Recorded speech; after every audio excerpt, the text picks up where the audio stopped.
अस्सलाम वालेकुम, मैं रफ़ीक कामदार।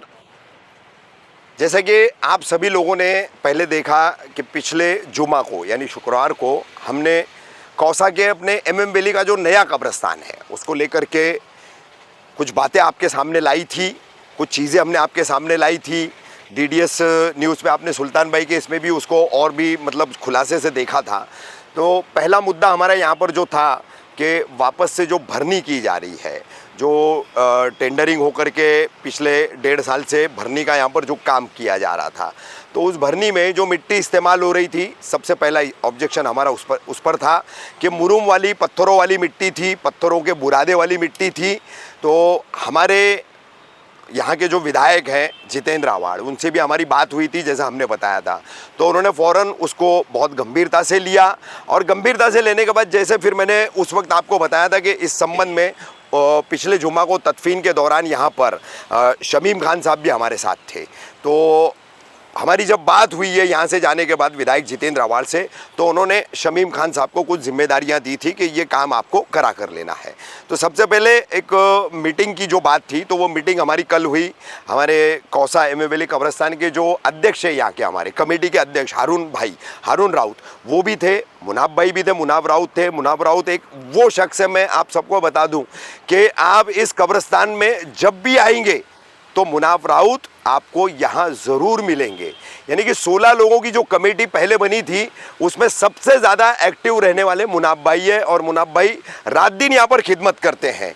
अब मसला ऐसा है कि मुनाब भाई अकेले पड़ जाते हैं, बाकी के कमेटी के मेंबर नदारद रहते हैं, गायब रहते हैं। इसके लिए मुनाब भाई अकेले कितना क्या कर लेंगे और मुनाब भाई अपनी बात प्रशासन तक कैसे पहुँचाएंगे। तो बहरहाल आज हम सब लोग इकट्ठा हुए हैं और सब जो है अब इस मामले को बहुत ही संजीदगी से ले रहे हैं। इस वीडियो के बाद एक और वीडियो बनेगा, उसमें यहाँ पर हमारे उबैद भाई हैं, हमारा मुज्जू है जो कब्र खोदने का तमाम काम करते, कुछ मसले हैं उनकी ज़बानी में बातचीत करके आप तमाम लोगों तक वो बातें पहुँचाऊँगा। लेकिन सबसे पहले मिट्टी की भरनी का जो मामला था, तो आपको सबको बता दूं कि अपने सबके ऑब्जेक्शंस के बाद वो मिट्टी की भरनी रोक दी गई है। यहाँ से काफ़ी सारी मिट्टी जो है वो हटा ली गई है। हटाने के जो है मंगलवार के हमारे पास वीडियोस भी है, हमने आकर के देखा था, बाकायदा जेसीबी लगा करके वो मिट्टी यहाँ से हटाई जा रही थी। अब यहाँ पर हमने मांग की है कि मिट्टी की भरनी कब्रिस्तान के निर्माण से लेकर अब तक काफ़ी हो चुकी है, बहुत ज़्यादा हद तक जो है मिट्टी की भरनी हो चुकी है। अब वो कैसी मिट्टी है, क्या मिट्टी है, उस पर बार बार बात नहीं करेंगे, लेकिन इस पर अभी हमारी मांग है कि जो सॉल्ट सैंड चाहिए, यानी समंदरी जो खारी रेती होती है, बालू चाहिए, जिससे काफ़ी सारी ज़मीन में जो है मुर्दा गलाने में, कफन बरगे आदि गलाने में ये काफ़ी कारगर साबित होती है। तो वो बालू की भराई जो है यहाँ पर कराने की मांग हमने की और उसको मान लिया गया है और इस ताल्लुक़ से काम भी किया जा रहा है। जो इस तरह की सैंड जो है, सॉल्ट सैंड और बालू जिसे कहा जाता है समंदरी रेती, उसके सप्लायर से बातचीत शुरू हो चुकी है, कॉन्टैक्ट शुरू हो चुके हैं। ये आपकी जानकारी मैं लाके दे रहा हूँ। तो ये दो अहम मसले थे भरनी को लेकर के और बालू डालने को लेकर के। तो इस पर रजामंदी हो चुकी है, भरनी का काम रुक चुका है, मिट्टी हटाई गई है, बालू लाने का प्रोसेस अब शुरू हो चुका है और बालू यहाँ पर डाली जाएगी। जिसके चलते आपको बता दूँ कि सबसे बड़ा फ़ायदा ये होगा कि बारिश के दिनों में कुछ हिस्सों में जो पानी निकलता है, पूरे कब्रिस्तान में नहीं निकलता है, कुछ हिस्सों में निकलता है, तो वो बालू जो है वो पानी सोखने का भी काम करेगी, पानी को जो है वो जज़्ब करेगी। जज़्ब करने की वजह से जो है कब्रों में पानी बेहद कम हो जाएगा, न के बराबर हो जाएगा और जो भी मैयत रहेगी उसकी जो है उसको तकलीफ़ें भी नहीं होगी, उनके घर वालों को भी तकलीफ़ें नहीं होगी। अब यहाँ पर कमेटी का जो मुद्दा था, हमने मांग रखी थी कि कमेटी में जितने इनएक्टिव लोग हैं उन सबको हटाया जाए, तो उस पर भी रजामंदी हो गई है। हारून राउत जो है हमारे कौसा के मेरे काफ़ी पुराने दोस्त हैं, मेरे भाई हैं, वो मुनाब भाई के साथ यहाँ पर लगे रहते हैं। अक्सर जब भी उन्हें बुलाया जाता है वो जिम्मेदारी निभाते हैं। लेकिन एक बात जो सामने आई है पूरी बातचीत के दौरान कि प्रशासन सुनवाई नहीं करता है।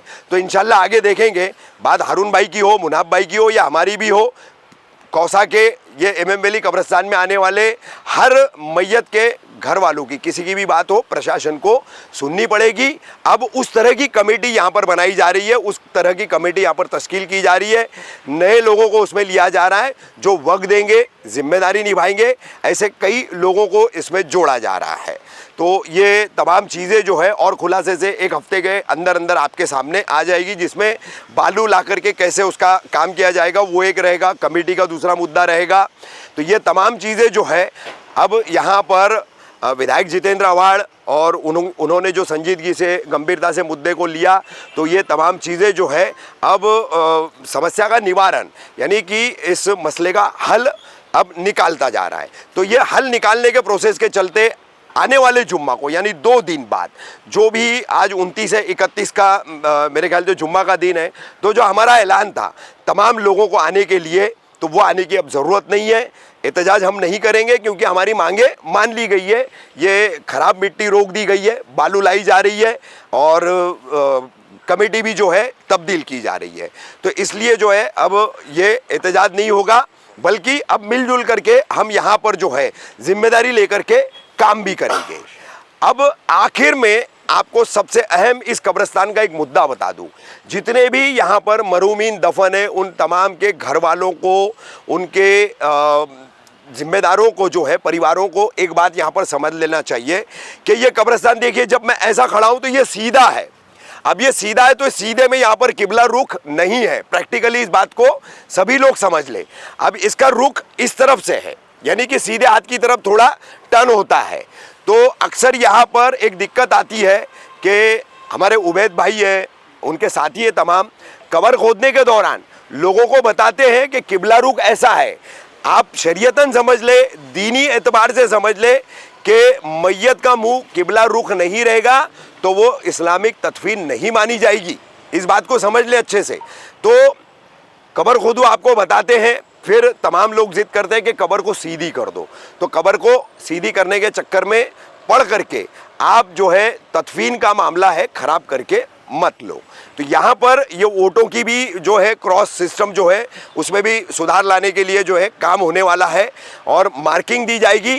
तो कब्रें क्रॉस बनती है यहाँ पर, क्योंकि किबला रुख क्रॉस है, तो आप उनको कायम रखें और अपने मरूमीन को जो है किबला रुख होने से महरूम न करें। एक और कब्रिस्तान में अपना मुद्दा था जो कफन नहीं गलने का। तो आपको बता दें कि जो कफन आ रहा था उसमें पॉलिस्टर मिक्स था, तो पॉलिस्टर जल्दी गलता नहीं है। तो अब कफन भी बदली किया गया है, फ़ौरन अभी उस पर चेंजेस भी किए गए हैं और क्या उसमें सुधार ला सकते हैं, क्या गुंजाइश हो सकती है, उस पर भी बात हो रही है और उसको भी किया जाएगा। तो अब यहाँ पर वो पॉलिस्टर वाला कफन नहीं इस्तेमाल होगा, अच्छा कफन जो है यहाँ पर बात करके, जैसे मैंने बताया हारून भाई और मुनाब भाई है और अन्य लोगों से, तमाम लोगों से हमारी बात होकर के उसको चेंज किया गया है। उसकी हमने जो है तस्दीक भी उबैद भाई और मुज्जू इन लोगों से कर ली है कि वो कफन जो है अब इस्तेमाल में नहीं लाया जाएगा। लेकिन जो अपने तौर पर अपना कफन लेकर आते हैं, जो यहाँ पर मैयत की चिट्ठी या तदफीन की खबर दे करके जो चिट्ठी ले जाते हैं, जो यहाँ से कफन की पेटी नहीं लेके जाते हैं, कफन नहीं ले जाते हैं, अपना कफन लेकर आते हैं, तो वो थोड़ा सा कपड़े के ताल्लुक से ध्यान रखे कि कपड़ा ऐसा हो कि जिससे मैयत की उरियानी भी ना हो और वो कपड़ा एज ए कफन जो है यहाँ पर गल भी जाए।